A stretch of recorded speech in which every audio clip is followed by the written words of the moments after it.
Noël est terminé. Les lumières scintillantes sont rangées. Les chants se sont tus, et le silence s'installe là où régnait l'effervescence de la fête. Les espaces autrefois décorés semblent soudainement vides. Une certaine mélancolie peut nous envahir, comme si une porte magique venait de se refermer, nous laissant sur le seuil d'un monde redevenu ordinaire. On retourne à nos routines, au rythme familier du quotidien, aux responsabilités qui nous attendaient. On pourrait croire que l'histoire est mise en pause, que la grande célébration est terminée, en attendant le prochain mois de décembre. Mais la vérité, c'est que la fin de la saison de Noël n'est pas la fin de l'œuvre de Dieu.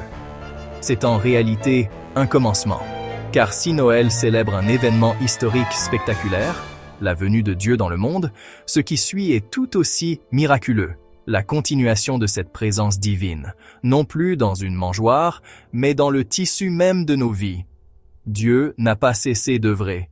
Son plan ne s'est pas arrêté le 26 décembre. Contrairement à nos célébrations qui ont un début et une fin, son action est une réalité vivante et continue. En fait, c'est là que le prochain chapitre, celui qui nous concerne directement, commence véritablement. Alors, que se passe-t-il maintenant? Quelle est la suite de l'histoire? La réponse ne se trouve pas dans un nouveau spectacle grandiose, mais dans une présence plus intime et plus profonde. Elle se trouve dans la personne discrète mais puissante de la Trinité, le Saint-Esprit. Alors, que fait le Saint-Esprit ensuite? Pour bien comprendre son rôle aujourd'hui, il faut se rappeler qu'il a toujours été là. L'histoire de Noël ne commence pas avec les bergers, mais avec l'Esprit. C'est le Saint-Esprit qui a plané sur les eaux lors de la création, apportant l'ordre au chaos. C'est lui qui a parlé à travers les prophètes, le souffle divin qui a maintenu la promesse vivante à travers les âges, annonçant la venue du Messie des siècles à l'avance. C'est par sa puissance que Marie a conçu, comme l'ange Gabriel le lui a dit, « Le Saint-Esprit viendra sur toi, et la puissance du Très-Haut te couvrira de son ombre. » Ainsi, quand Jésus est venu au monde, le Saint-Esprit n'a pas disparu. Il n'a pas pris sa retraite après avoir accompli cette mission cruciale. Son rôle a simplement changé de phase, passant de la préparation à l'accompagnement direct. Il a continué l'œuvre de Dieu. Il était présent au baptême de Jésus, descendant comme une colombe pour l'investir de sa mission publique. Il a conduit Jésus dans le désert pour y être tenté, le fortifiant pour sa mission. Il a oint Jésus pour prêcher la bonne nouvelle, guérir les malades et libérer les captifs.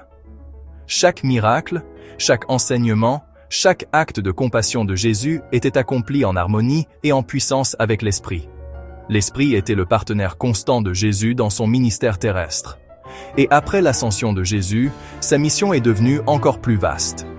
Jésus lui-même a promis que l'Esprit viendrait pour continuer son travail, non seulement à travers un seul corps, mais à travers des millions de croyants, à travers les âges et les cultures.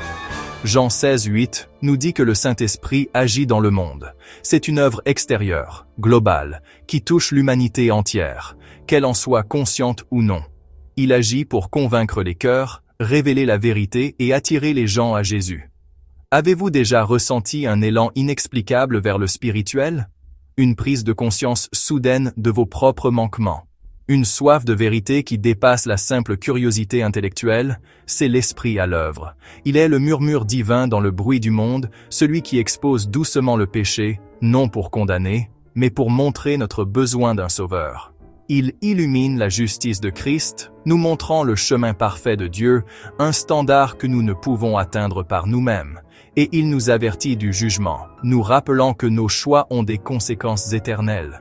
Il est l'avocat de Dieu dans le tribunal de la conscience humaine, attirant inlassablement les âmes vers la grâce.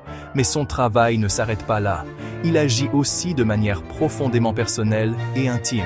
Et dans nos cœurs, Romains 8:10 dit que si Christ est en vous, votre corps a beau être voué à la mort à cause du péché, l'Esprit donne la vie à cause de la justice.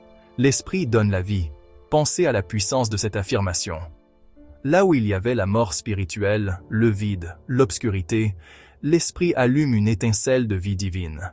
Il ne se contente pas de nous améliorer ou de nous réformer. Il nous fait naître de nouveau. C'est une recréation intérieure, un miracle aussi grand que la création du monde.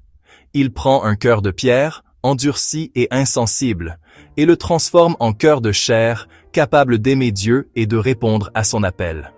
C'est ici que le mystère de Noël prend tout son sens pour nous, aujourd'hui. Le même esprit qui a amené Christ dans le monde, le même souffle divin qui a rendu possible l'incarnation, fait maintenant vivre Christ en nous. Ce n'est pas une métaphore poétique, c'est une réalité théologique profonde et transformatrice. L'Esprit Saint est l'agent qui rend la présence de Christ réelle et active dans la vie du croyant. Il est le pont entre le Jésus de l'histoire, que nous célébrons à Noël, et le Christ de notre expérience quotidienne. Il rend le passé présent. Et comment cela se manifeste-t-il? L'Esprit devient notre guide intérieur, nous guidant, nous transformant et nous aidant à grandir dans la foi. Il nous guide dans la vérité, illuminant les Écritures pour que nous puissions comprendre la volonté de Dieu, non comme une liste de règles, mais comme un chemin de vie. Il nous transforme de l'intérieur, produisant en nous son fruit. L'amour, la joie, la paix, la patience, la bonté, la bienveillance, la fidélité, la douceur, la maîtrise de soi. Ce ne sont pas des qualités que nous pouvons produire par nos propres efforts. Ce sont les preuves de la vie de l'Esprit en nous. Il nous aide à grandir, nous fortifiant dans les épreuves, nous consolant dans le chagrin, et nous donnant la puissance de témoigner, non par notre propre force, mais par la sienne. Voilà la distinction essentielle. Noël célèbre Christ avec nous, Emmanuel, Dieu avec nous. C'est la promesse d'une présence extérieure, d'un Dieu qui est descendu pour marcher à nos côtés. C'est un événement historique, un point d'ancrage dans le temps, un fait indélébile. Mais le Saint-Esprit s'assure que Christ vit en nous. C'est la promesse d'une présence intérieure, d'un Dieu qui habite nos cœurs. C'est une réalité continue, une expérience vivante et quotidienne. L'Esprit prend l'événement de Noël et le grave dans notre âme. Il ne nous laisse pas simplement nous souvenir de la naissance de Jésus.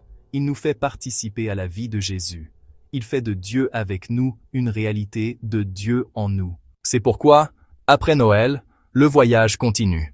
La crèche est vide, la croix est vide, le tombeau est vide, parce que Christ est ressuscité et que son esprit est maintenant à l'œuvre.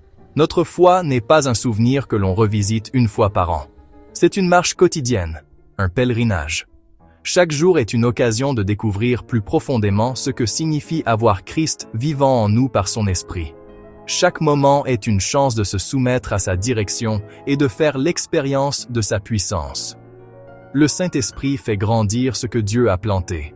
À Noël, Dieu a planté la graine de l'espérance, de la rédemption et de la vie nouvelle dans le sol de notre humanité. Maintenant, l'Esprit est le jardinier divin. Il arrose cette graine avec la vérité de la parole. Il l'expose à la lumière de la présence de Dieu. Il arrache les mauvaises herbes du péché, de l'orgueil et du doute qui menacent d'étouffer cette nouvelle vie. Il protège la jeune pousse des tempêtes de la vie. Il cultive patiemment le fruit de la sainteté en nous, nous rendant chaque jour un peu plus semblables à Jésus. Alors, ne soyons pas tristes que Noël soit terminé. Réjouissons-nous que l'œuvre de l'Esprit continue. Chaque matin est une nouvelle occasion de coopérer avec lui. Chaque prière est une invitation à son action. Chaque lecture de la Bible est une occasion pour lui de nous parler. Chaque acte de bonté est une manifestation de sa présence. Chaque tentation surmontée est une victoire qu'il remporte en nous. Déclarez avec moi: Saint-Esprit, merci d'avoir amené Jésus dans le monde. Et merci de l'amener dans ma vie chaque jour. Continue ton œuvre dans mon cœur. Guide-moi, transforme-moi et utilise-moi pour la gloire de Dieu. Que ma vie soit le reflet de la présence du Christ qui vit en moi. Amen. Si ce message vous a encouragé à voir au-delà de la saison de Noël et à embrasser l'œuvre continue de l'Esprit, aimez cette vidéo, partagez-la avec quelqu'un qui a besoin de se souvenir que le voyage ne fait que commencer. Et suivez notre chaîne pour plus d'encouragement basé sur la Bible. Que la présence vivante de Christ en vous par le Saint-Esprit soit votre joie et votre force, aujourd'hui et chaque jour.